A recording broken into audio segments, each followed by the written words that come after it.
In its very nature, the government has additional layers of complexity. That doesn't mean it has to function and deliver services that are complex.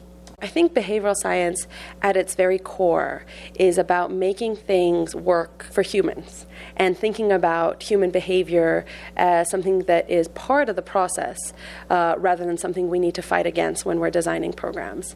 Now, simplicity is actually probably the core of behavioral science and human behavior. If you want someone to do something, make it easy, make it simple, take out the friction costs of doing certain activities. And I think once we've started thinking about the world in those terms, we actually find that it's applicable to all sorts of different policy areas. It is easy to confuse legally complicated material with complications in messaging and communications.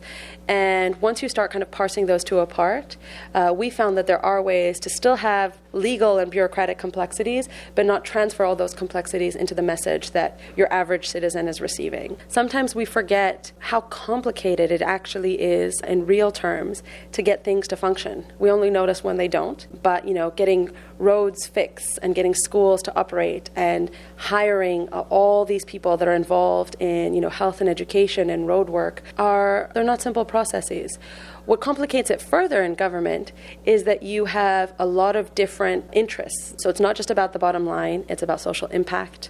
It's about making sure you're thinking about equity. And these are concepts that, if you were just a regular business, you might not worry about as much as a government has to.